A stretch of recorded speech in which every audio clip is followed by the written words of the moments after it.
ನೋಡಯ್ಯ ನೋಡು ಭಾರತ ನಾಡು ಚಿನ್ನದ ಬೀಡಣ್ಣ, ಚಿನ್ನದ ಬೀಡು ಗಂಧದ ನಾಡು ಸೌಂದರ್ಯದ ನಿಧಿಯಣ್ಣ. ಜನ್ಮಭೂಮಿ ಭಾರತ ನಮ್ಮ ಪ್ರಾಣ ಭಾರತ, ಜನ್ಮಭೂಮಿ ಭಾರತ ನಮ್ಮ ಪ್ರಾಣ ಭಾರತ, ನಮ್ಮ ದೇಹ ಭಾರತ ನಮ್ಮ ನಾಡೆ ಭಾರತ. वतन मेरे आबाद रहे तू, ऐ वतन वतन मेरे आबाद रहे तू, मैं जहाँ रहूं जहाँ में याद रहे तू.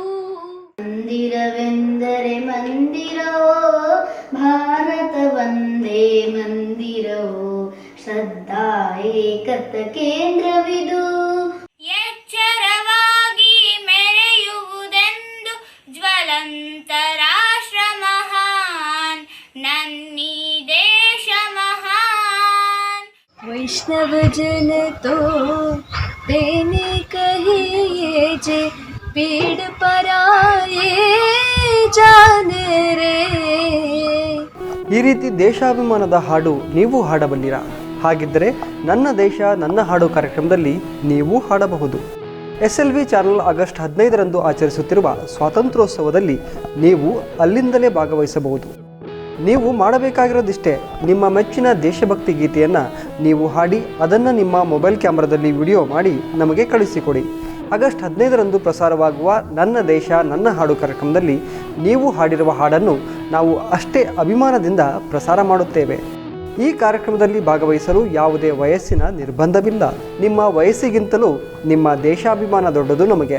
ಹಾಗಾಗಿ ನಿಮ್ಮ ಮೊಬೈಲ್ ಕ್ಯಾಮ್ರಾವನ್ನು ಅಡ್ಡವಾಗಿ ಹಿಡಿದುಕೊಂಡು ವಿಡಿಯೋ ಮಾಡಿ ನಮಗೆ ಕಳಿಸಿಕೊಡಿ. ನಿಮ್ಮ ಹೆಸರು ಮತ್ತು ಊರ ಹೆಸರನ್ನು ಕಳಿಸುವುದನ್ನು ಮರೆಯಬೇಡಿ. ನಮ್ಮ ವಾಟ್ಸಪ್ ಸಂಖ್ಯೆ 9480627200 9900454100. SLV news. ಈ ಕಾರ್ಯಕ್ರಮದ ಪ್ರಾಯೋಜಕರು ಶ್ರೀ ಉಮಾಮಹೇಶ್ವರಿ ಪದವಿ ಪೂರ್ವ ಕಾಲೇಜು, ಲಿಂಗಸ್ಕೂರು.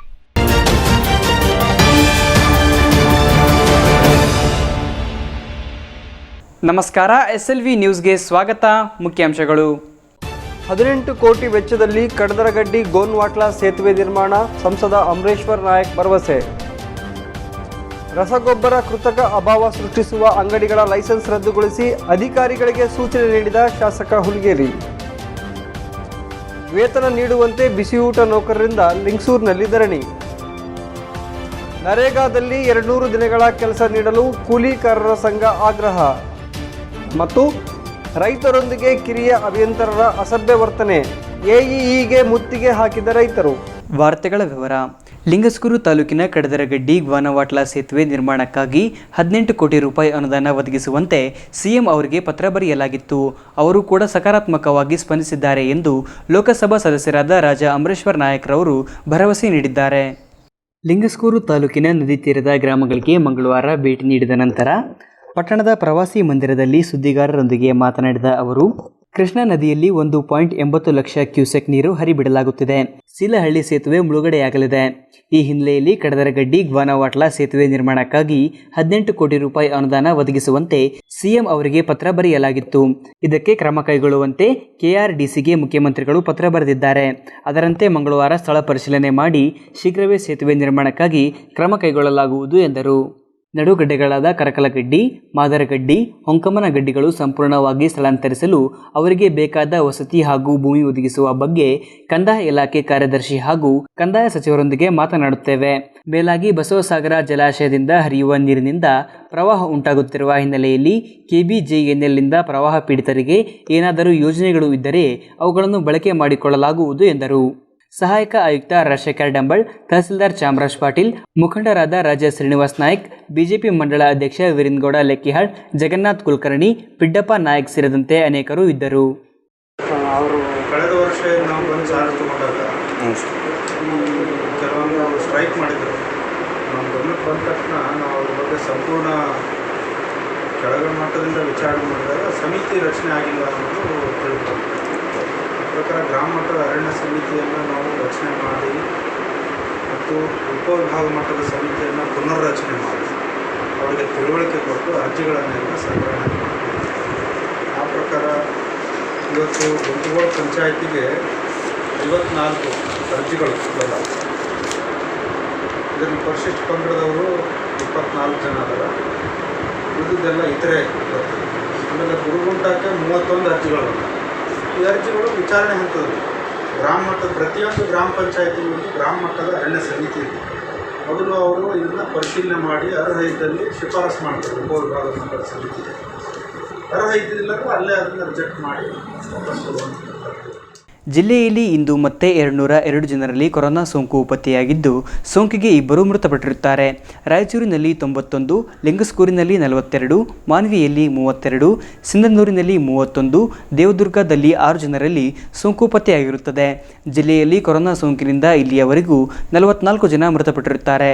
ಲಿಂಗಸ್ಕೂರು ತಾಲೂಕಿನ ಹಟ್ಟಿ, ಹಳ್ಳಿ ವಿಲೇಜ್, ಸಂತೆ ಬಜಾರ್ ಸೇರಿದಂತೆ ತಾಲೂಕಿನ ವಿವಿಧ ಗ್ರಾಮಗಳಲ್ಲಿ ಸೋಂಕು ಪತ್ತೆಯಾಗಿರುತ್ತದೆ.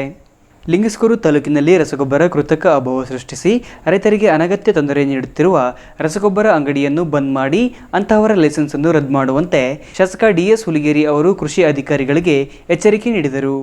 ಲಿಂಗಸ್ಕೂರು ತಾಲೂಕು ಪಂಚಾಯಿತಿ ಸಭಾಂಗಣದಲ್ಲಿ ಮಂಗಳವಾರ ನಡೆದ ಕೆಡಿಪಿ ಸಭೆಯಲ್ಲಿ ಅಧಿಕಾರಿಗಳನ್ನು ತರಾಟೆಗೆ ತೆಗೆದುಕೊಂಡ ಶಾಸಕರು ರಸಗೊಬ್ಬರ ಸಕಾಲಕ್ಕೆ ಸಿಗದೆ ರೈತರು ಹೋರಾಟ ಮಾಡುತ್ತಿದ್ದಾರೆ. ಇದನ್ನು ನೋಡಿ ಕೃಷಿ ಅಧಿಕಾರಿಗಳು ಸುಮ್ಮನೆ ಕಚೇರಿಯಲ್ಲಿ ಕುಳಿತುಕೊಳ್ಳಬಾರದು. ನಾಳೆಯಿಂದ ತಾಲೂಕಿನಾದ್ಯಂತ ಇರುವ ಎಲ್ಲ ರಸಗೊಬ್ಬರ ಅಂಗಡಿಗಳ ಗೋಡೌನ್ಗಳಿಗೆ ಭೇಟಿ ನೀಡಿ ದಾಸ್ತಾನು ಪರಿಶೀಲನೆ ಮಾಡಿ. ಅಂತಹ ವೇಳೆ ಲೋಪದೋಷಗಳು ಕಂಡುಬಂದಲ್ಲಿ ಅಂತಹ ಅಂಗಡಿಗಳನ್ನು ಬಂದ್ ಮಾಡಿ ಲೈಸೆನ್ಸನ್ನು ರದ್ದು ಮಾಡುವಂತೆ ಕೃಷಿ ಅಧಿಕಾರಿ ಶೌಕತ್ ಅಲಿ ಅವರಿಗೆ ಸೂಚಿಸಿದರು. ತಾಲೂಕಿನಲ್ಲಿ ಕೊರೋನಾ ಅರಿವು ಮೂಡಿಸುವಲ್ಲಿ ಆರೋಗ್ಯ ಅಧಿಕಾರಿಗಳು ವಿಫಲರಾಗಿದ್ದಾರೆ. ಹಟ್ಟಿ ಪಟ್ಟಣದಲ್ಲಿ ಸೋಂಕು ಹೆಚ್ಚಳವಾಗುತ್ತದೆ. ನಿಯಂತ್ರಣಕ್ಕಾಗಿ ಅಗತ್ಯ ಕ್ರಮಕ್ಕಾಗಿ ಮುಂದಾಗಬೇಕು. ಕೊರೋನಾ ಹೊರತುಪಡಿಸಿ ಇನ್ನುಳಿದ ಕಾಯಿಲೆಗಳಿಗೆ ಇಲ್ಲಿ ಚಿಕಿತ್ಸೆ ನೀಡದೆ ರಾಯಚೂರಿಗೆ ಶಿಫಾರಸು ಮಾಡುತ್ತಿದ್ದೀರಿ. ಇದು ಎಷ್ಟರ ಮಟ್ಟಿಗೆ ಸರಿ? ಮುಂದೆ ಈ ರೀತಿ ಆಗದಂತೆ ಶಾಸಕ ಹುಲಿಗೇರಿ ಅವರು ತಾಲೂಕು ಆರೋಗ್ಯ ಅಧಿಕಾರಿ ಡಾಕ್ಟರ್ ರುದ್ರಗೌಡ ಪಾಟೀಲ್ ಅವರಿಗೆ ಸೂಚನೆ ನೀಡಿದರು. ತಾಲೂಕಿನಲ್ಲಿ ಕುಡಿಯುವ ನೀರಿನ ಸಮಸ್ಯೆ ಆಗದಂತೆ ಅಧಿಕಾರಿಗಳು ಎಚ್ಚರದಿಂದ ಕೆಲಸ ಮಾಡಬೇಕು. ಶುದ್ಧ ಕುಡಿಯುವ ನೀರಿನ ಘಟಕಗಳು ದುರಸ್ತಿ ಹಂತದಲ್ಲಿವೆ. ಸಮರ್ಪಕ ನಿರ್ವಹಣೆ ಮಾಡುವಂತೆ ಗ್ರಾಮೀಣ ಕುಡಿಯುವ ನೀರಿನ ಭಾಗದ ಎಇ ರಾಜಶೇಖರ್ ಪಾಟೀಲ್ ರವರಿಗೆ ಸೂಚನೆ ನೀಡಿದರು. ಜಿಲ್ಲಾ ಪಂಚಾಯಿತಿ ಸದಸ್ಯರಾದ ಬಸನಗೌಡ ಕಂಬಳಿ, ಸಂಗಣ್ಣ ದೇಸಾಯಿ ಹಾಗೂ ತಾಲೂಕು ಮಟ್ಟದ ಅಧಿಕಾರಿಗಳು ಸಭೆಯಲ್ಲಿ ಭಾಗವಹಿಸಿದ್ದರು.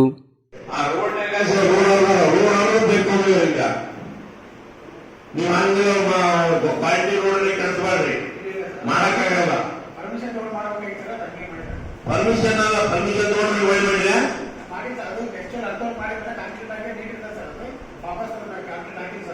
ಆ ಟೈಪ್ ಆಗಲ್ಲ.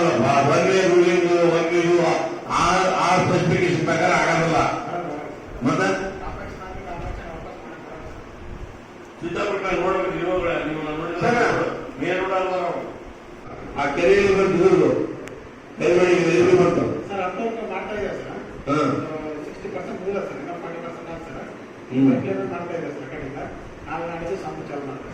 ಪೈಪ್ಲೈನ್ ಮಾಡ್ತಾ ಇದ್ದಾರೆ. ಅದು ಅವ್ರು ಮಾಡಾಕತ್ತದ. ಕೆನಲ್ಲಿ ಕೊಡ್ಬೇಕಲ್ಲ. ಇವಾಗ ಎಂಬೈನ್ಮೆಂಟ್ ತಗೊಂಡೋಗ್ಯಾರೆ. ಏನ್ ಮಾಡಿದ್ರು ಎಂಬೈ ಅದು ಟೋಟಲ್ ಕೆರೆ ಆದ್ಮೇಲೆ 1942 ಆಗಸ್ಟ್ 9ರಂದು ಮಹಾತ್ಮ ಗಾಂಧೀಜಿಯವರು ಬ್ರಿಟಿಷರೇ ನಮ್ಮ ದೇಶ ಬಿಟ್ಟು ತೊಲಗಿ ಎಂಬ ಹೋರಾಟವನ್ನು ಪ್ರಾರಂಭಿಸಿದ್ದರು. ಇಂದು ದುರದೃಷ್ಟವಶಾತ್ ನಾವು ಕಾರ್ಪೊರೇಟ್ ಕಂಪನಿಗಳಿಗೆ ನಮ್ಮ ದೇಶದ ಬೇಸಾಯ ಬಿಟ್ಟು ತೊಲಗಿ ಎಂಬ ಹೋರಾಟವನ್ನು ಕೈಗೊಳ್ಳುವ ಅನಿವಾರ್ಯತೆ ಎದುರಾಗಿದೆ ಎಂದು ಅಖಿಲ ಭಾರತ ರೈತ ಸಂಘರ್ಷ ಸಮಿತಿಯ ಮುಖ್ಯಸ್ಥರಾದ ಆರ್.ಕೆ. ದೇಸಾಯಿ ರವರು ತಿಳಿಸಿದ್ದಾರೆ. ಕುಷ್ಟಗಿ ಪಟ್ಟಣದಲ್ಲಿ ಸುದ್ದಿಗಾರರೊಂದಿಗೆ ಮಾತನಾಡಿ, ಇವತ್ತು ಸ್ವತಂತ್ರ ಸಿಕ್ಕಿ ಎಷ್ಟು ವರ್ಷಗಳಾದರೂ ಸಹ ಬಡವರ ರೈತರ ಗೋಳು ಹೇಳತೀರದಾಗಿದೆ.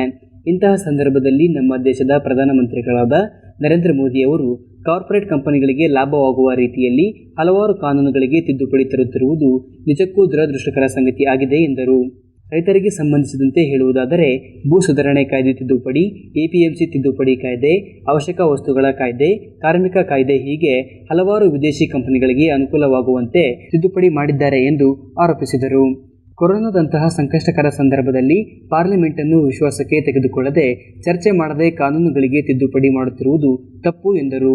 ಈ ಸಂದರ್ಭದಲ್ಲಿ ನಜೀರ್ ಸಾಬ್ ಮೇಲಿನ ಮನಿ, ಜಿಲ್ಲಾಧ್ಯಕ್ಷರು, ಕರ್ನಾಟಕ ರಾಜ್ಯ ರೈತ ಸಂಘ, ರೈತ ಮುಖಂಡರುಗಳಾದ ಮಹಾಂತೇಶ್ ಬೆಳಿಗಾರ್, ಮಂಜುನಾಥ್ ಕುಂಬಾರ್, ಶರಣಪ್ಪ ಕಮ್ತಾರ್ ಸೇರಿದಂತೆ ಅನೇಕರು ಇದ್ದರು. ಸ್ವತಂತ್ರ ಬಂದ ನಂತರ ಈ ಒಂದು 72-73 ವರ್ಷದ ಅವಧಿಯಲ್ಲಿ ಆ ಬ್ರಿಟಿಷರ ಕಾಲದಲ್ಲಿದ್ದಕ್ಕಿಂತ ಕನಿಷ್ಠ ಮಟ್ಟಕ್ಕೆ ನಮ್ಮ ದೇಶದ ಜನತೆ ಇವತ್ತು ಹೋಗಿದ್ದಾರೆ.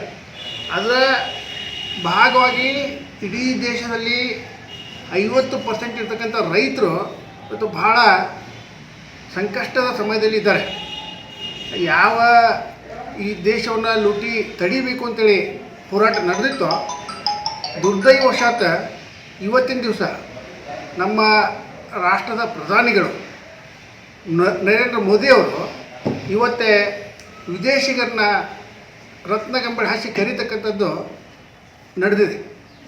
ಇವತ್ತೇನಿದೆ, ಈ ದೇಶದಲ್ಲಿ ಚಳುವಳಿ ಮಾಡಿ ಹಲವಾರು ಹಕ್ಕುಗಳನ್ನು ಪಡೆದಂಥ ಜನರ ಹಕ್ಕುಗಳನ್ನು ಅವರು ಹಲವಾರು ಜನವಿರೋಧಿ ಕಾನೂನುಗಳ ಮೂಲಕ ವಿದೇಶಿ ಕಂಪನಿಗಳಿಗೆ, ಕಾರ್ಪೊರೇಟ್ ಕಂಪನಿಗಳಿಗೆ, ದೊಡ್ಡ ದೊಡ್ಡ ವ್ಯಾಪಾರ ಉದ್ಯಮಿಗಳಿಗೆ ಲಾಭ ಆಗ್ತಕ್ಕಂಥ, ಅವ್ರಿಗೆ ಅನುಕೂಲ ಆಗ್ತಕ್ಕಂಥ ಹಲವಾರು ಕಾನೂನುಗಳನ್ನು ಈಗಾಗಲೇ ತಿದ್ದುಪಡಿ ಮಾಡಿದ್ದಾರೆ. ಮುಖ್ಯವಾಗಿ ನಾನು ಭಾಳ ಕಾನೂನು ಹೇಳಿಕರು ರೈತರಿಗೆ ಇವತ್ತು ಸಂಬಂಧಪಟ್ಟಂಥ ಕೆಲವು ಕಾನೂನುಗಳನ್ನು ನಾನು ಹೇಳಿಕೆ ಇಚ್ಛೆಪಡ್ತೇನೆ. ಒಂದು, ಭೂ ಸುಧಾರಣೆ ತಿದ್ದುಪಡಿ ಕಾಯ್ದೆ. ಹಿಂದೆ ನಮ್ಮ ಸ್ವತಂತ್ರದ ಒಂದು ಕನಸಾಗಿತ್ತು, ಈ ದೇಶದಲ್ಲಿ ಯಾವನು ಭೂಮಿ ಉಳ್ತಾನೆ ಅವನೇ ಭೂಮಿ ಒಡೆಯ ಆಗ್ಬೇಕಂತೇಳಿ, ಭೂಮಿ ಒಡೆಯ ಆಗ್ಬೇಕಂತೇಳಿ. ಆ ಕನಸು ನಮ್ಮ ಕರ್ನಾಟಕ ರಾಜ್ಯದಲ್ಲಿ ದೇವರಾಜ ಅವರು ಸ್ವಲ್ಪ ಮಟ್ಟಿಗೆ ಅದನ್ನು ನನಸು ಮಾಡಿದರು. ಬಿಸಿ ಊಟ ನೌಕರರ ಏಪ್ರಿಲ್ ತಿಂಗಳಿನಿಂದ ಶಾಲೆ ಪ್ರಾರಂಭವಾಗುವವರೆಗೂ ವೇತನ ಪಾವತಿ ಮಾಡುವಂತೆ ಒತ್ತಾಯಿಸಿ ಅಕ್ಷರ ದಾಸೋಹ ಬಿಸಿ ಊಟ ನೌಕರರ ಸಂಘದ ಕಾರ್ಯಕರ್ತರು ಮಂಗಳವಾರ ಲಿಂಗಸ್ಕೂರು ತಾಲೂಕು ಪಂಚಾಯಿತಿ ಕಚೇರಿಯ ಎದುರು ಧರಣಿ ನಡೆಸಿದರು. ಬಿಸಿ ಊಟದ ನೌಕರರಿಗೆ ಮುಂದಿನ 6 ತಿಂಗಳವರೆಗೆ ಪಡಿತರ ನೀಡಬೇಕು. ಬಿಸಿ ಊಟದ ನೌಕರರ ಕೆಲಸ ಕಾಯಂ ಮಾಡಿ ಶಾಸನಾತ್ಯ ಸೌಲಭ್ಯಗಳನ್ನು ಜಾರಿ ಮಾಡಬೇಕು. ಲಾಕ್ಡೌನ್ ಅವಧಿಯಲ್ಲಿ ಮುಂದಿನ 6 ತಿಂಗಳು 7,500 ರೂಪಾಯಿ ನೀಡಬೇಕು. ಬಿಸಿ ಊಟದ ನೌಕರರಿಗೆ LIC ಆಧಾರಿತ ಪೆನ್ಷನ್ ನಿಗದಿ ಮಾಡಬೇಕು. ಕೋವಿಡ್-19 ವೈದ್ಯಕೀಯ ತುರ್ತು ಪರಿಸ್ಥಿತಿ ಎಂದು ಪರಿಗಣಿಸಿ ಈ ನೌಕರರ ಕುಟುಂಬಗಳಿಗೆ ಚಿಕಿತ್ಸಾ ವೆಚ್ಚವನ್ನು ಸರ್ಕಾರವೇ ಭರಿಸಬೇಕು. ಕ್ವಾರಂಟೈನ್ನಲ್ಲಿ ಇದ್ದವರಿಗೆ ಅಡಿಗೆ ಮಾಡುತ್ತಿರುವ ನೌಕರರಿಗೆ ವೇತನ ಪಾವತಿಸಬೇಕು ಸೇರಿದಂತೆ ಇನ್ನಿತರ ಬೇಡಿಕೆಗಳನ್ನು ಈಡೇರಿಸುವಂತೆ ಆಗ್ರಹಿಸಿದರು.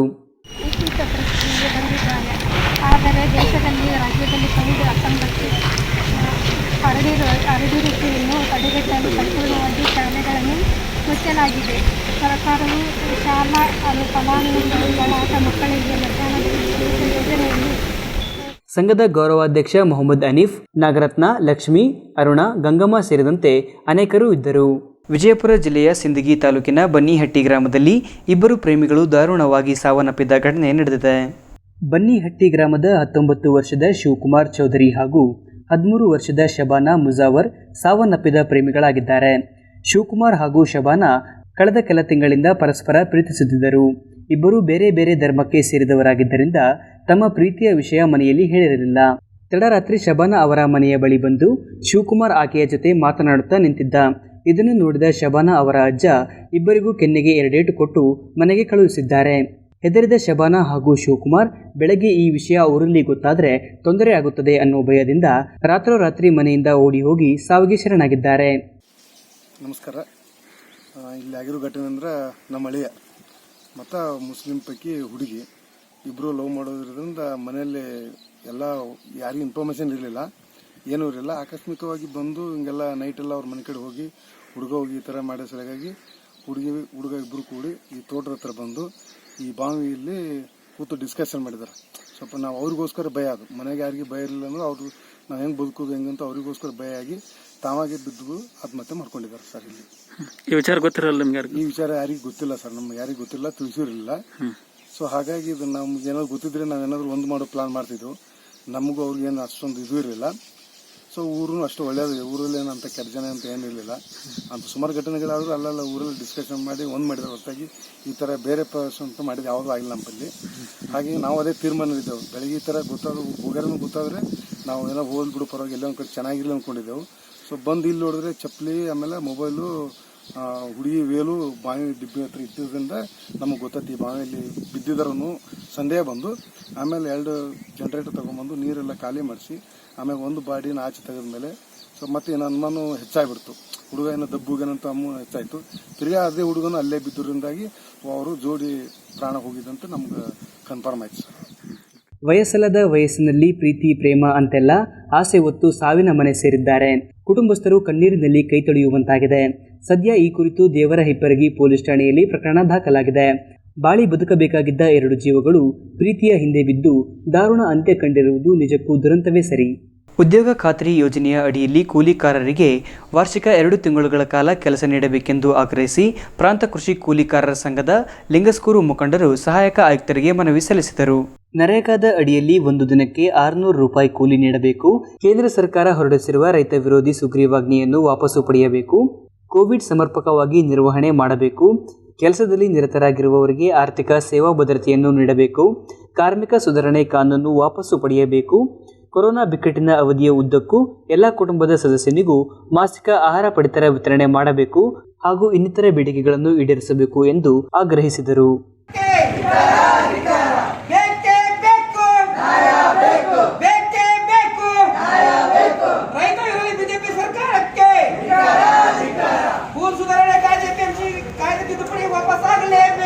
ಆಗ್ಲೇಬೇಕು ನ್ಯಾಯ ಬೇಕು, ನ್ಯಾಯ ಬೇಕು. ಕೂಲಿಕಾರ ಸಂಘಕ್ಕೆ ಕೂಲಿಕಾರ ಸಂಘಕ್ಕೆ ಜಿಂದಾಬಾದ್.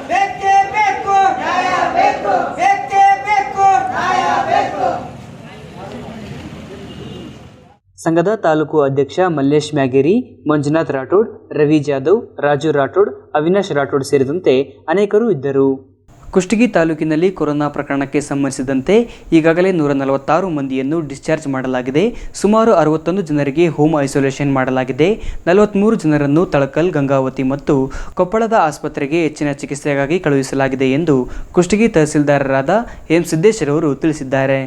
ತಾವರ್ಗೆರೆದಲ್ಲಿ ಒಬ್ಬ ವ್ಯಕ್ತಿ ಮೃತಪಟ್ಟಿದ್ದನ್ನು ಬಿಟ್ಟರೆ ಎಲ್ಲಿಯೂ ಅಂತಹ ಘಟನೆ ನಡೆದಿಲ್ಲ ಮತ್ತು ಸರ್ಕಾರದ ನಿರ್ದೇಶನದಂತೆ ಯಾವ ಮನೆಯಲ್ಲಿಯೂ ಸುಸಜ್ಜಿತವಾದ ಶೌಚಾಲಯ, ರೂಮ್ ಹಾಗೂ ಊಟದ ವ್ಯವಸ್ಥೆ ಇದ್ದರೆ ಕುಷ್ಟಗಿ ತಾಲೂಕಿನ THO ಹಾಗೂ ನಾನು ಸೇರಿ ಆ ಸ್ಥಳವನ್ನು ಪರಿಶೀಲಿಸಿ ನಂತರ ವೈದ್ಯರ ಸಲಹೆಯಂತೆ ಸಂಬಂಧಪಟ್ಟ ಕೊರೋನಾ ಸೋಂಕಿತ ವ್ಯಕ್ತಿಗಳಿಗೆ ಹೋಮ್ ಐಸೋಲೇಷನ್ ನೀಡುತ್ತೇವೆ. ಇನ್ನು 2 ದಿನಗಳಲ್ಲಿ ಆಕ್ಸಿಜನ್ ಕಂಪ್ರೆಸರ್ ಮಷಿನ್ ಬರಲಿದ್ದು ಕುಷ್ಟಗಿಯಲ್ಲಿ ಡೆಡಿಕೇಟಿಂಗ್ ಕೋವಿಡ್ ಹೆಲ್ತ್ ಸೆಂಟರ್ ಪ್ರಾರಂಭಿಸಲಾಗಿದ್ದು ಅಲ್ಲಿ 42 ಹಾಸಿಗೆಗಳ ವ್ಯವಸ್ಥೆ ಇರುತ್ತದೆ. ಅಲ್ಲದೆ ಕೋವಿಡ್ ಕೇರ್ ಸೆಂಟರ್ ಕೂಡ ಪ್ರಾರಂಭಿಸಲಾಗುತ್ತಿದ್ದು 150 ಹಾಸಿಗೆಗಳನ್ನು ಒಳಗೊಂಡಿದ್ದು ಕುಷ್ಟಗಿ ಪಟ್ಟಣದ SC ಮತ್ತು ST ಹಾಸ್ಟೆಲ್ಗಳನ್ನು ಇವುಗಳಿಗಾಗಿ ಬಳಕೆ ಮಾಡಿಕೊಳ್ಳಲಾಗುತ್ತಿದೆ ಎಂದರು. ಕುಷ್ಟಗಿಯಲ್ಲಿ ಇಲ್ಲಿವರೆಗೂ 100 ಕೋವಿಡ್ ಪೇಷಂಟ್ ಪತ್ತೆಯಾಗಿದೆ. ಅದರಲ್ಲಿ 146 ಆಲ್ರೆಡಿ ಡಿಸ್ಚಾರ್ಜ್ ಆಗಿರ್ತಕ್ಕಂಥದ್ದು. ಅದರಲ್ಲಿ ಮತ್ತೆ 61 ಪೇಷಂಟ್ ಹೋಮ್ ಐಸೋಲೇಷನ್ನ ಮಾಡಿದ್ವಿ. ಮತ್ತು 43 ಪೇಷಂಟ್ಗಳನ್ನು ತಳಕಲ್ಲು ಮತ್ತು ಗಂಗಾವತಿ ಮತ್ತು ಕೊಪ್ಪಳದಲ್ಲಿ ಹೆಲ್ತ್ ಸ್ಪೆಷಾಲಿಟಿಗಾಗಿ ಕಳಿಸಿಕೊಟ್ಟಿರ್ತಕ್ಕಂಥದ್ದು. ಹಾಗೂ ಒಂದು ತಾವರಗೆರೆ ಭಾಗದ ಒಬ್ಬ ವ್ಯಕ್ತಿ ಡೆತ್ ಆಗಿರ್ತಕ್ಕಂಥದ್ದು. ನಾವು ಸಹ ಇಲ್ಲಿ ಮಾನ್ಯ ಕೇಂದ್ರ ಸರ್ಕಾರದ ನಿರ್ದೇಶನದಂತೆ ಯಾವ ಮನೆಯಲ್ಲಿ ಸುಸಜ್ಜಿತವಾಗಿ ಸಪ್ರೇಟಾಗಿ ಶೌಚಾಲಯ ವ್ಯವಸ್ಥೆ, ರೂಮಿನ ವ್ಯವಸ್ಥೆ, ಆಮೇಲೆ ಊಟದ ವ್ಯವಸ್ಥೆ ಇರ್ತಕ್ಕಂತಹ ಮನೆಗಳನ್ನು ಮಾನ್ಯ THO ಅವರು ನಾವು ಎಲ್ಲ ಸೇರಿ ಅದನ್ನು ವಿಸಿಟ್ ಮಾಡಿ ಡಾಕ್ಟರ್ ರೆಫರೆನ್ಸ್ ಮಾಡಿದ ನಂತರ ಅವ್ರು ಹೋಮ್ ಐಸೋಲೇಷನ್ ಇರ್ಬೋದು, ಅಲ್ಲಿ ಯಾವುದೇ ರೀತಿ ತೊಂದರೆ ಆಗೋದಿಲ್ಲ ಬೇರೆ ವ್ಯಕ್ತಿಗಳಿಗೆ ಎಂದು ಮನವರಿಕೆ ಮಾಡಿಕೊಂಡ ನಂತರ ಹೋಮ್ ಐಸೋಲೇಷನ್ಗೆ ನಾವು ಸಹ ಸಜೆಸ್ಟ್ ಡಾಕ್ಟರ್ ಮಾಡಿದ ನಂತರ ಒಪ್ಪಿಗೆಯನ್ನು ಮಾಡ್ತಾ ಇರ್ತಕ್ಕಂಥದ್ದು. ಪಶುಪಾಲನೆ ಮತ್ತು ಪಶು ವೈದ್ಯಕೀಯ ಸೇವಾ ಇಲಾಖಾ ಲಿಂಗಸ್ಕೂರಿನಲ್ಲಿ ಹಮ್ಮಿಕೊಂಡಿದ್ದ ರಾಷ್ಟ್ರೀಯ ಕೃತಕ ಗರ್ಭಧಾರಣೆ ಯೋಜನೆಗೆ ಶಾಸಕ DS ಹುಲಿಗೇರಿ ಅವರು ಚಾಲನೆ ನೀಡಿದರು. ಕೃತಕ ಗರ್ಭಧಾರಣೆಯ ಮೂಲಕ ರಾಸುಗಳ ತಳಿ ಉನ್ನತೀಕರಣ ಕಾರ್ಯಾರಂಭವಾಗಿ ಅಧಿಕೃತ ಗರ್ಭಧಾರಣೆ ಪ್ರಮಾಣವನ್ನು ಉತ್ತಮ ತಳಿಗುಣಗಳ ಕರಗಳ ಜೊತೆಗೆ ಜನನದೊಂದಿಗೆ ರಾಸುಗಳ ಉತ್ಪಾದನೆ ಪ್ರಮಾಣವನ್ನು ಹೆಚ್ಚಿಸುವ ಮೂಲಕ ರೈತರ ಆದಾಯ ಹೆಚ್ಚಿಸಲು ಅನುಕೂಲವಾಗಿದೆ ಎಂದು ಪಶುಸಂಗೋಪನೆ ಇಲಾಖೆಯ ಸಹಾಯಕ ನಿರ್ದೇಶಕ ಡಾಕ್ಟರ್ ರಾಚಪ್ಪ ತಿಳಿಸಿದರು. ತಾಲೂಕು ಪಂಚಾಯಿತಿ ಅಧ್ಯಕ್ಷೆ ಶ್ವೇತಾ ಪಾಟೀಲ್, ಜಿಲ್ಲಾ ಪಂಚಾಯಿತಿ ಸದಸ್ಯರಾದ ಸಂಗಣ್ಣ ದೇಸಾಯಿ, ಬಸನಗೌಡ ಕಂಬಳಿ, ಇಒ ಪಂಪಾಪತಿ ಹಿರೇಮಠ್ ಸೇರಿದಂತೆ ಅನೇಕರು ಇದ್ದರು.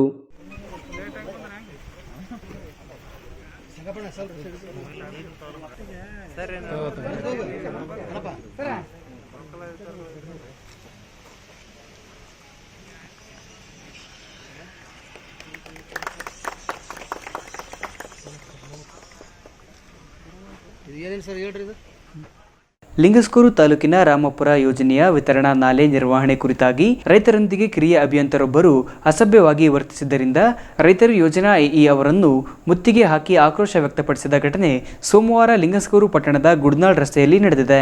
ರಾಂಪುರ ಏತ ನೀರಾವರಿ ಯೋಜನೆಯ ವಿತರಣಾ ನಾಲೆ ನಿರ್ವಹಣೆ ಕಾಮಗಾರಿಗಳು ನಡೆಯುತ್ತಿವೆ. ಗುಡದನಾಳ ರಸ್ತೆ ವಿತರಣಾ ನಾಲೆಯಲ್ಲಿ ನಿರ್ವಹಣೆ ಇಲ್ಲದೆ ನೀರು ಪೋಲಾಗುತ್ತಿದೆ. ಹೀಗಾಗಿ ದುರಸ್ತಿ ಕಾರ್ಯ ಕೈಗೊಳ್ಳುವಂತೆ ರೈತರು ಕಿರಿಯ ಅಭಿಯಂತರ ನಾಗೇಶ್ ಅವರಿಗೆ ಮನವಿ ಮಾಡಿದ್ದರು.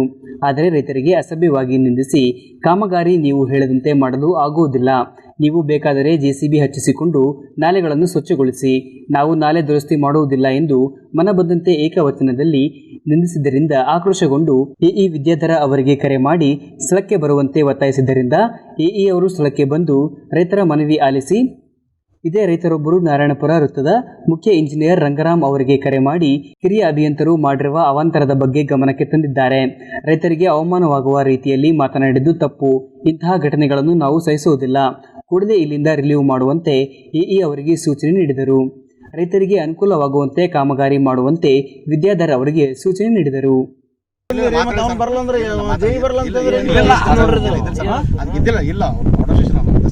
ಎಲ್ಲ ಇದನ್ರಿ ಬರಂಗಿಲ್ಲ ಆತ ಒಂದು ದಿನ ಸೈಟಿಗೆ ಬಂದಿಲ್ರಿ, ನಾವು ಮುಖ ನೋಡಿಲ್ಲ. ಮೊನ್ನೆ ನಾವು ಫೋನ್ ಮಾಡಿ ಅದ್ ಯಾವಾಗ ಡ್ರಾಪ್ ಅಲ್ಲಿ ಹೊಡೆದು ಇದು ಮಾಡಿದ್ದಾರ್ರಿ ಕುಪ್ಪಣ್ಣ, ಅವತ್ತು ನಾವು ಫೋಟೋಗಳಕ್ಕೆಲ್ಲವ ಇದಾವ, ಇದ್ರೊಳಗೆ ಮೆಸೇಜ್ ಮಾಡಿದ ಮೇಲೆ ಅವಾಗ ಬಂದನ್ರಿ. ಏನ್ರಿ ಅಲ್ಲಿ ತನಕ ಬಂದಿಲ್ಲ, ಫೋನ್ ಮಾಡಿದ್ರು ಬಂದಿಲ್ಲ. ಸಂಬಂಧಪಟ್ಟ ಯಾರು ಕರ್ಸಿಲ್ರಿ, ಅದು ಮಂಜುನಾಥ್ ಅಂತ ಆನಸೂರ್ ಅಂತ ಹತ್ತು ಕರ್ಸಿ 2,000 ದೊಡ್ಡದೇನು ನೀವು ಸ್ವಲ್ಪ ಕ್ಲೀನ್ ಮಾಡ್ಕೊಡಪ್ಪ, ಅದ್ರ ಮೇಲೆ ಆಗಲ್ಲ ಆತ ನನಗೆ ಆಳಚಪ್ಪ, ನಾನು ರೊಕ್ಕ ಕೊಡ್ತೀನಿ 2,000 ಅಂತ. ಯಾಳೆ ಎಲ್ಲಿ ಹುಡ್ಕಕ್ ಹೋತಾರ? 2,000 ರೂಪಾಯಿದೊಳಗೆ ಆಗ್ತೇನೆ ಸರ್ ಇದು ಕೆನಾಲ್ ಪೂರ ಮಣ್ಣು ತೆಗೆದು ಎಲ್ಲ. ಲಿಂಗಸ್ಕೂರು ಪಟ್ಟಣ ಸೇರಿದಂತೆ ತಾಲೂಕಿನಲ್ಲಿ ವಿವಿಧೆಡೆ ಮಂಗಳವಾರ ಶ್ರೀಕೃಷ್ಣ ಜಯಂತಿ ಆಚರಿಸಲಾಯಿತು. ತಾಲೂಕು ಆಡಳಿತದಿಂದ ಪಟ್ಟಣದ ಮಿನಿ ವಿಧಾನಸೌಧದಲ್ಲಿ ಶ್ರೀಕೃಷ್ಣರ ಭಾವಚಿತ್ರಕ್ಕೆ ಪೂಜೆ ಸಲ್ಲಿಸಲಾಯಿತು. ತಾಲೂಕು ಪಂಚಾಯಿತಿಯಲ್ಲಿ ಶಾಸಕ ಡಿಎಸ್ ಹುಲಿಗೇರಿ ಅವರು ಶ್ರೀಕೃಷ್ಣರ ಭಾವಚಿತ್ರಕ್ಕೆ ಗೌರವ ಸಲ್ಲಿಸುವ ಮೂಲಕ ಜಯಂತಿಯನ್ನು ಆಚರಿಸಲಾಯಿತು.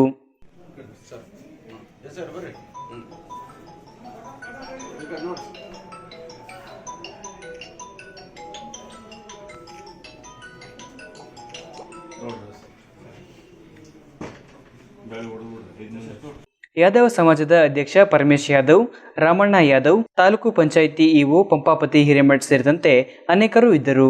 ಬಸವಸಾಗರ ಜಲಾಶಯದಿಂದ ಹೆಚ್ಚಿನ ಮಟ್ಟದಲ್ಲಿ ನೀರು ಕೃಷ್ಣಾ ನದಿಗೆ ಹರಿದು ಬಿಡಲಾಗುತ್ತಿದ್ದು, ಸೋಮವಾರ ಸಂಜೆ ಲಿಂಗಸ್ಕೂರು ಶಾಸಕ ಡಿಎಸ್ ಹುಲಿಗೇರಿರವರು ನದಿ ತೀರದ ಗ್ರಾಮಗಳಿಗೆ ಭೇಟಿ ನೀಡಿದರು.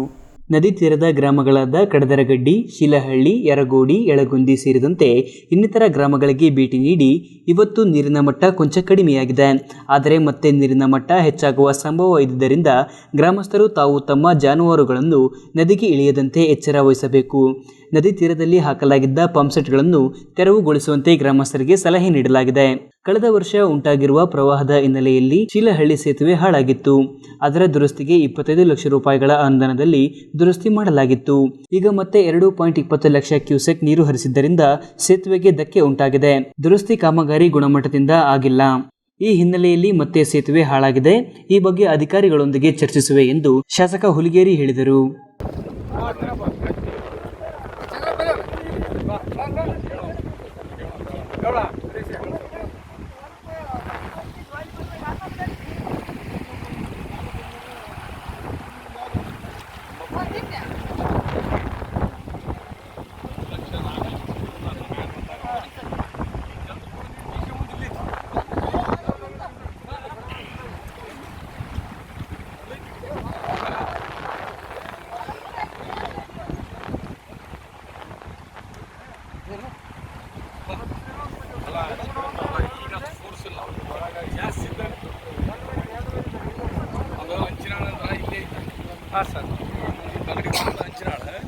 ಬ್ಲಾಕ್ ಕಾಂಗ್ರೆಸ್ ಅಧ್ಯಕ್ಷ ಭೂಪಂಗೌಡ ಕರಡ್ಕಲ್, ಮುಖಂಡರಾದ ಪಾಮಯ್ಯ ಮುರಾರಿ, ಪುರಸಭೆ ಸದಸ್ಯರಾದ ಮೊಹಮ್ಮದ್ ರಫಿ ಸೇರಿದಂತೆ ಅನೇಕರು ಇದ್ದರು. ಎಸ್ಎಸ್ಎಲ್ಸಿ ಫಲಿತಾಂಶದಲ್ಲಿ ಚಿಕ್ಕಬಳ್ಳಾಪುರ ಜಿಲ್ಲೆಗೆ ರಾಜ್ಯದಲ್ಲಿ ಪ್ರಥಮ ಸ್ಥಾನ ಬಂದ ಹಿನ್ನೆಲೆಯಲ್ಲಿ ಚಿಕ್ಕಬಳ್ಳಾಪುರ ಜಿಲ್ಲಾಧಿಕಾರಿ ಹಾಗೂ ಜಿಲ್ಲಾ ಪಂಚಾಯಿತಿ ಸಿಇಒ ಪರಸ್ಪರ ಸಿಹಿ ತಿನ್ನಿಸಿ ಜಿಲ್ಲಾಡಳಿತ ಭವನದಲ್ಲಿ ಸಂಭ್ರಮವನ್ನು ಆಚರಿಸಿದರು. ಚಿಕ್ಕಬಳ್ಳಾಪುರ ಜಿಲ್ಲಾಧಿಕಾರಿ ಆರ್ಲತಾ, ಜಿಲ್ಲಾ panchayat CEO Fauzia ತರನುಂ, DDPI S G Nagesh ಹಾಗೂ ವಿಷಯ ಪರಿವೀಕ್ಷಕರಿಗೆ ಸಿಹಿ ವಿತರಿಸಿದರು. ಜಿಲ್ಲಾ ಪಂಚಾಯಿತಿ ಅಧ್ಯಕ್ಷ ಎಂಬಿ ಚಿಕ್ಕನರಸಿಂಹಯ್ಯ ಅವರು ಭಾಗಿಯಾಗಿದ್ದರು. ಆಮೇಲೆ ಒಂದು ಟಾಸ್ಕ್ ಫೋರ್ಸ್ ಸ್ಪೆಷಲ್ ಸ್ಟೂಡೆಂಟ್ಸ್ ಅಂತ ಹೇಳ್ಬಿಟ್ಟು ಮಾಡಿದ್ವಿ. ಯಾರಿಗಂತ ಹೇಳಿದ್ರೆ, ಈಗ ವಿ ಸ್ಲೋ ಲರ್ನರ್ಸ್ ಅಂತ ಏನು, ಈಗ ಮಿಡ್ ಟರ್ಮ್ ಎಕ್ಸಾಮ್ ಆಗಿತ್ತು ಅವಾಗ ತಾನೆ, ಅದರಲ್ಲಿ ಫೇಲ್ ಆಗಿರ್ತಾರಲ್ಲ, ಫೇಲ್ ಅಂತ we never called them, they were called as slow learners ಅಂತ ಹೇಳ್ಬಿಟ್ಟು 40% ಕಡಿಮೆ ಬಂದಿರ್ತಾರಲ್ಲ ಅಂತ ಮಕ್ಕಳನ್ನೆಲ್ಲ ನಾವು ಮಾಡ್ಕೊಡ್ವಿ, ಸೆಗ್ರಿಗೇಟ್ ಮಾಡ್ಕೊಡ್ವಿ. ಅವ್ರನ್ನೆಲ್ಲ ಅವರವ್ರ ಶಾಲೆನಲ್ಲೇ ಸ್ಯಾಟರ್ಡೇಸು ಸ್ಪೆಷಲ್ ಕ್ಲಾಸಸ್ ಮಾಡೋದು, ಅವ್ರಿಗೆ ಆದಂಥ ಒಂದು ಟೀಮ್ ರೆಡಿ ಮಾಡ್ಕೊಂಡ್ವಿ. ಅವ್ರಿಗೊಂದು ಸೆಪ್ರೇಟ್ ಸಿಲೆಬಸ್ ಅಂತ ಮಾಡ್ಕೊಂಡ್ವಿ. ಪ್ರತಿ ತಾಲೂಕಿಗೂ ಒಂದು 6 ಜನ ಎಕ್ಸ್ಪರ್ಟ್ಸ್ನ 9 ಜನ ಎಕ್ಸ್ಪರ್ಟ್ಸ್ನ ನಾವು ರೆಡಿ ಮಾಡ್ಕೊಂಡ್ವಿ. 3 ಜನ ಅವ್ರನ್ನ ಸ್ಲೋ ಲರ್ನರ್ಸ್ನ ಐಡೆಂಟಿಫೈ ಮಾಡೋದು, ಅಂದರೆ ಪ್ರತಿ ತಾಲೂಕಲ್ಲಿ ಅವ್ರು ಐಡೆಂಟಿಫೈ ಮಾಡೋದು. ಇನ್ನು 3 ಜನ ಸ್ಪೆಷಲ್ ಸಿಲೆಬಸ್ನ ರೆಡಿ ಮಾಡೋದು, ಅಂದರೆ ಎಕ್ಸ್ಪರ್ಟ್ಸ್, ಬೆಸ್ಟ್ ಟೀಚರ್ಸ್ ಇಂದ ಸಬ್ಜೆಕ್ಟ್ ಇರ್ತಾರಲ್ಲ ಆ ಥರ ಮಾಡೋದು. ಹೆಚ್ಚು ವೋಲ್ಟೇಜ್ ವಿದ್ಯುತ್ ನೀಡಿದ್ದರಿಂದ ನರಸಾಪುರ ಗ್ರಾಮದಲ್ಲಿ ಇಡೀ ಕಾಲೋನಿಯಲ್ಲಿ ಮನೆಗಳಲ್ಲಿ ಇದ್ದ ಗೃಹ ಉಪಯೋಗಿ ವಸ್ತುಗಳು ಸುಟ್ಟು ಹೋಗಿವೆ ಎಂದು ಸಾರ್ವಜನಿಕರು ಕೋಲಾರ ಬೆಸ್ಕಾಂ ಕಚೇರಿಯ ಮುಂದೆ ಸರ್ಕಾರಿ ಸೊಸೈಟಿ ನಿರ್ದೇಶಕರಾದ ಕೆಇಬಿ ಚಂದ್ರು ಅವರ ನೇತೃತ್ವದಲ್ಲಿ ಪ್ರತಿಭಟನೆಯನ್ನು ನಡೆಸಿದರು. ಬೆಸ್ಕಾಂ ಅಧಿಕಾರಿಗಳಾದ ಗುರ್ರಪ್ಪ ಅವರನ್ನು ಕೂಡಲೇ ವರ್ಗಾವಣೆ ಮಾಡಬೇಕು, ಜೊತೆಗೆ ನಮಗೆ ಆಗಿರುವ ನಷ್ಟಕ್ಕೆ ಹೊಸ ವಸ್ತುಗಳನ್ನೇ ತೆಗೆದುಕೊಡಬೇಕು ಎಂದು ಆಗ್ರಹಿಸಿದರು. ಈ ಬೆಸ್ಕಾಂ ಕಚೇರಿಯಲ್ಲಿ ಅನೇಕ ಭ್ರಷ್ಟಾಚಾರಗಳು ನಡೆಯುತ್ತಿವೆ ಎಂದು ಆರೋಪಿಸಿದರಲ್ಲದೆ ಕೂಡಲೇ ಅಧಿಕಾರಿಗಳ ವಿರುದ್ಧ ಕ್ರಮ ಕೈಗೊಳ್ಳಬೇಕೆಂದು ಮತ್ತು ಕೆಲ ತಿಂಗಳ ಹಿಂದೆ ನರಸಾಪುರ ಗ್ರಾಮದಲ್ಲಿ ರಸ್ತೆಯಲ್ಲಿ ವಿದ್ಯುತ್ ಸ್ತಂಭವಿದ್ದು ಅದು ರಸ್ತೆಗೆ ಅಡ್ಡಲಾಗಿದೆ ಹಾಗೂ ರಸ್ತೆಯಲ್ಲಿ ವಾಹನಗಳು ಸಂಚರಿಸಲು ತೊಂದರೆಯಾಗುತ್ತಿದೆ. ತಾವು ದಯಮಾಡಿ ಬಂದು ಪರಿಶೀಲಿಸಿ ವಿದ್ಯುತ್ ಸ್ತಂಭವನ್ನು ತೆರವುಗೊಳಿಸಿ ಸ್ಥಳಾಂತರಿಸಲು ಸಹಾಯ ಮಾಡಬೇಕೆಂದು ಬೆಸ್ಕಾಂ ಅಧಿಕಾರಿಗಳಿಗೆ ಮನವಿ ಮಾಡಿದರು. ಬೆಳಗ್ಗೆ 9 ಗಂಟೆಗೆ ಕರೆಂಟ್ ಜಾಸ್ತಿ ಆಗಿ ಮನೆಯಲ್ಲಿರೋ ಟಿವಿಗಳು, ವೈರಿಂಗ್ಸು, ಫ್ರಿಜ್ಗಳು ಎಲ್ಲ ಸುಟ್ಟೋಗಿದೆ. ಏನಾದರೂ ಕೇಳಿದ್ರೆ ಇಲ್ಲಿ ಬಂದು ಏನು ಅಕಸ್ಮಾತ್ ಆಗೋಗ್ಬಿಟ್ಟಿದೆ ಬಿಡಿ ಈ ಸತಿ ಅಂತ ಕೇಳಿದ್ರೆ ರೆಸ್ಪಾನ್ಸ್ ಇಲ್ಲ ಅವ್ರ ಹತ್ರ. ಇದು ಸೆಕೆಂಡ್ ಟೈಮ್ ನಮ್ಮ ಊರಲ್ಲಿ ಆಗ್ತಾರೆ ನರಸಾಪುರದಲ್ಲಿ. ಇಲ್ಲಿರೋರು ಸುಮ್ಮನೆ ವೇಸ್ಟ್, ಇವರು ಬರೀ ದರೋಡ ಮಾಡೋಕ್ಕೆ ಬಂದಿರೋದು. ಇಲ್ಲೇನೆ ಇವರು ಕೆಲಸ ಮಾಡೋಕ್ಕೆ ಯಾರು ಬಂದಿಲ್ಲ. ಇಲ್ಲಿ ಯಾವಾಗೂ ಬರೀ ಇಂಡಸ್ಟ್ರಿ ಏರಿಯಾ ನೋಡ್ಕೊಂಡಿದ್ದೆ ಸಾಕು. ಎಷ್ಟು ನಷ್ಟ ಆಗಿದೆ, ಏನು ನಷ್ಟ ಆಗಿದೆ? 50 ಮನೆಯಲ್ಲಿ 50 ಟಿವಿ ಹೋಗಿದೆ. 50 ಮನೆಯಲ್ಲೂ ಏನು ಟೋಟಲ್ ವೈರಿಂಗ್ ಎಲ್ಲ ಸುಟ್ಟೋಗಿದೆ. ವೈರಿಂಗ್ ಎಲ್ಲ ಸುಟ್ಟೋಗಿದೆ. ಮಿನಿಮಮ್ ಒಂದು 10-20 ಫ್ರಿಜ್ ಹೋಗಿದೆ. ಪರಿಹಾರ ಈಗ ನಿಮಗೆ? ಸರ್ ಪರಿಹಾರ ನಮಗೆ ವೈರಿಂಗ್ ಅವರೇ ಮಾಡ್ಕೊಡ್ಬೇಕು. ಯಾವ ಡಿಪಾರ್ಟ್ಮೆಂಟಿಂದ ವೈರಿಂಗ್ ಮಾಡ್ಕೊಡ್ಬೇಕು ಎಲ್ಲರ ಮನೆಗಳಿಗೂ. ಮತ್ತೆ ಏನು ಹೋಗಿದೆ ವಸ್ತುಗಳು ನಮಗೆ ರಿಪೇರಿ ಮಾಡ್ಕೊಡ್ತೀನಿ ಬೇಡ, ಅಥವಾ ನಮ್ಗೆ ಹೊಸ ಕೊಡಿಸ್ಬೇಕು ಅವರೇ. ಯಾಕಂದ್ರೆ ನಮ್ಮ ಕಡೆ ತಪ್ಪಾದ್ರೆ ನಾವೇನೋ ಮಾಡ್ಬೋದು. ಯಾಕಂದ್ರೆ ತಪ್ಪು ಮಾಡಿರೋದು ಅವರು. ಅದರಿಂದ ನಮ್ಗೆ ಹೊಸ ವಸ್ತುಗಳೇ ಬೇಕು. ನಮಗೆ ನಾವು ರೆಡಿ ಮಾಡ್ಕೊಡ್ತೀವಿ, ಯಾವಾಗ ಕೊಡ್ತೀವಿ. ಪರಿಹಾರ 1000-2000 ನಮ್ಗೆ ಪರಿಹಾರಗಳು ಬೇಡ ಇಲ್ಲಿ. ಯಾಕಂದ್ರೆ ನಾವು ಕೂಲಿ ಮಾಡಿ ನಮ್ಮ ಮೇಲೆ ನಾವು ಕೂಲಿ ಮಾಡಿ ಬದುಕೋದು. ನಾವು ಡೈಲಿ ಕ್ಯಾರೆಟ್ಗೆ ಹೋದ್ರೆ 300 ರೂಪಾಯಿ ಕೂಲಿ ಕೊಡ್ತಾರೆ ನಮ್ಗೆಲ್ಲರಿಗೂ. ನಾವು ಕೂಲಿ ಮಾಡಿ ಒಂದೊಂದು ಸಂಪಾದನೆ ಮಾಡೋದು. ಇದೇನು ಕೊಳ್ಳೆ ಹೊಡೆದು ಯಾರು ಮಾಡಿಲ್ಲ ಇವ್ರಂಗೆ ಕೇಳಿದ್ರೆ ಇವರು ಗುರಪ್ಪ ಅವರು ರೆಸ್ಪಾನ್ಸ್ ಇಲ್ಲ. ಈ ಪ್ರತಿಭಟನೆಯಲ್ಲಿ ನರಸಾಪುರ ಸರ್ಕಾರಿ ಸೊಸೈಟಿ ನಿರ್ದೇಶಕರಾದ ಕೆಇಬಿ ಚಂದ್ರು, ನರಸಾಪುರ ಪೊಲೀಸ್ ಹೊರಠಾಣೆಯ ಎಎಸ್ಐ ಶಿವಪ್ಪ, ಕನ್ನಡ ಸೇನೆ ಕೋಲಾರ ತಾಲೂಕಿನ ಅಧ್ಯಕ್ಷರಾದ ಶಿವಚಂದ್ರಯ್ಯ ಸೇರಿದಂತೆ ಅನೇಕರು ಇದ್ದರು. 10 ಅವತಾರ ಎತ್ತಿರುವ ಸಾಕ್ಷಾತ್ ವಿಷ್ಣುವು ಇಡೀ ಜಗತ್ತನ್ನು ತಲ್ಲಣಗೊಳಿಸುವಂತೆ ಮಾಡಿರುವ ಕೊರೋನಾ ಸೋಂಕಿನಿಂದ ಮುಕ್ತಿ ಕಾಣಿಸಬೇಕೆಂದು ಅರಸೀಕೆರೆ ಶಾಸಕ ಶಿವಲಿಂಗೇಗೌಡ ಅವರು ಶ್ರೀಕೃಷ್ಣ ಪರಮಾತ್ಮನಲ್ಲಿ ಪ್ರಾರ್ಥಿಸಿದರು. ಅರಸೀಕೆರೆ ನಗರದ ತಾಲೂಕು ಕಚೇರಿಯ ಆವರಣದಲ್ಲಿ ಸರಳವಾಗಿ ಆಯೋಜಿಸಲಾಗಿದ್ದ ಶ್ರೀಕೃಷ್ಣ ಜನ್ಮಾಷ್ಟಮಿ ಕಾರ್ಯಕ್ರಮದಲ್ಲಿ ಕೃಷ್ಣನ ಭಾವಚಿತ್ರಕ್ಕೆ ದೀಪ ಬೆಳಗಿ ಪುಷ್ಪಾಲಂಕಾರ ನೆರವೇರಿಸಿ ಶಾಸಕ ಶಿವಲಿಂಗೇಗೌಡ ಅವರು ಮಾತನಾಡಿ, ಈ ಮಹಾಮಾರಿ ಕೊರೋನಾ ಸೋಂಕಿನಿಂದ ಪಾರು ಮಾಡಬೇಕು. ವಿಜ್ಞಾನದ ಆವಿಷ್ಕಾರದ ಜೊತೆಗೆ ನಮಗೆ ದೈವ ಬಲವೂ ಇರಬೇಕು. ಹೀಗಾಗಿ ಈ ಸಂದರ್ಭದಲ್ಲಿ ಶ್ರೀಕೃಷ್ಣ ಪರಮಾತ್ಮನೇ ಸಂಕಷ್ಟದಿಂದ ಪಾರು ಮಾಡಬೇಕೆಂದು ಕೇಳಿಕೊಳ್ಳೋಣ ಎಂದರು. ಈ ವರ್ಷ ವಿಜೃಂಭಣೆಯಿಂದ ನಡೀತಾ ಇತ್ತು. ಕೊರೋನಾ ಇರೋದ್ರಿಂದ, ಕಾಯ್ದೆ ಇರೋದ್ರಿಂದ ಸರ್ಕಾರದ ನಿರ್ದೇಶನದ ಪ್ರಕಾರ ಸರಳವಾಗಿ ತಾಲೂಕಿನ ಆಡಳಿತ ಆಚರಣೆ ಮಾಡಬೇಕು ಅಂತಕ್ಕಂಥದ್ದನ್ನು ನಿರ್ದೇಶನ ಇರೋದ್ರಿಂದ ಇವತ್ತು ಸಾಂಕೇತಿಕವಾಗಿ ಸರಳವಾಗಿ ಶ್ರೀಕೃಷ್ಣ ಜನ್ಮಾಷ್ಟಮಿಯನ್ನು ಆಚರಣೆ ಮಾಡ್ತಾ ಇದ್ವಿ. ಈ ಹಬ್ಬದ ಪ್ರಯುಕ್ತ ಆ ಪರಮಾತ್ಮ ಶ್ರೀಕೃಷ್ಣ ಎಲ್ಲರಿಗೆ ಒಳ್ಳೇದು ಮಾಡಲಿ, ಆ ಭಗವಂತನನ್ನು ಪ್ರಾರ್ಥನೆ ಮಾಡಿ ಇಡೀ ಮನುಕುಲನೇ ಇವತ್ತೇನು ಸಂಕಷ್ಟದಲ್ಲಿ ಸಿಕ್ಕಿದ್ದೀವಿ, ಅದಕ್ಕೆ ಆ ಭಗವಂತನೇ ಅವತರಿಸಿ ಏನಾದರೂ ಒಂದು ಮಾರ್ಗೋಪಾಯವನ್ನು ಕಂಡಿಡಿದು ನಮ್ಮ ಈ ಮನುಕುಲಕ್ಕೆ ಬಂದಿರತಕ್ಕಂಥ ಗಂಡಾಂತರದಿಂದ ನಮ್ಮನ್ನೆಲ್ಲ ಆ ಪರಮಾತ್ಮ ಪಾರು ಮಾಡಬೇಕು ಅಂತ ಹೇಳಿ ಆ ಪರಮಾತ್ಮನಲ್ಲಿ ಮನವಿಯನ್ನು ಪ್ರಾರ್ಥನೆಯನ್ನು ಸಲ್ಲಿಸುತ್ತಾರೆ. ಕಾರ್ಯಕ್ರಮದಲ್ಲಿ ಜಿಲ್ಲಾ ಪಂಚಾಯಿತಿ ಸದಸ್ಯ Patel Shivappa, tahsildar Santosh Kumar, BEO Mohan Kumar, EO Nataraj, DSP Nagesh, ನಗರಸಭೆ ಆಯುಕ್ತ ಕಾಂತರಾಜ್, ಯಾದವ್ ಸಮಾಜದ ಅಧ್ಯಕ್ಷರು, ತಾಲೂಕು ಯಾದವ ಯುವ ಸೇನೆ ಅಧ್ಯಕ್ಷರು ಶಶಿ ಯಾದವ್, ಕಾರ್ಯದರ್ಶಿ ಸಿದ್ದೇಶ್ ಯಾದವ್, ಲೋಕೇಶ್ ಸೇರಿದಂತೆ ಮತ್ತಿತರ ಜನಪ್ರತಿನಿಧಿಗಳು ಹಾಜರಿದ್ದರು. ಕೊನೆಯಲ್ಲಿ ಮತ್ತೊಮ್ಮೆ ಮುಖ್ಯಾಂಶಗಳು. 18 ಕೋಟಿ ವೆಚ್ಚದಲ್ಲಿ ಕಡದರಗಡ್ಡಿ ಗೋನ್ವಾಟ್ಲಾ ಸೇತುವೆ ನಿರ್ಮಾಣ, ಸಂಸದ ಅಮರೇಶ್ವರ್ ನಾಯಕ್ ಭರವಸೆ. ರಸಗೊಬ್ಬರ ಕೃತಕ ಅಭಾವ ಸೃಷ್ಟಿಸುವ ಅಂಗಡಿಗಳ ಲೈಸೆನ್ಸ್ ರದ್ದುಗೊಳಿಸಿ ಅಧಿಕಾರಿಗಳಿಗೆ ಸೂಚನೆ ನೀಡಿದ ಶಾಸಕ ಹುಲಿಗೇರಿ. ವೇತನ ನೀಡುವಂತೆ ಬಿಸಿಯೂಟ ನೌಕರರಿಂದ ಲಿಂಗಸೂರಿನಲ್ಲಿ ಧರಣಿ. ನರೇಗಾದಲ್ಲಿ 200 ದಿನಗಳ ಕೆಲಸ ನೀಡಲು ಕೂಲಿಕಾರರ ಸಂಘ ಆಗ್ರಹ. ಮತ್ತು ರೈತರೊಂದಿಗೆ ಕಿರಿಯ ಅಭಿಯಂತರರ ಅಸಭ್ಯ ವರ್ತನೆ, ಎಇಇಗೆ ಮುತ್ತಿಗೆ ಹಾಕಿದ ರೈತರು. ಇಲ್ಲಿಗೆ ಇಂದಿನ SLV ನ್ಯೂಸ್ ಮುಕ್ತಾಯವಾಯಿತು. ಮುಂದಿನ ನ್ಯೂಸ್ ಒಂದಿಗೆ ಮತ್ತೆ ಭೇಟಿಯಾಗೋಣ. ವಂದನೆಗಳು.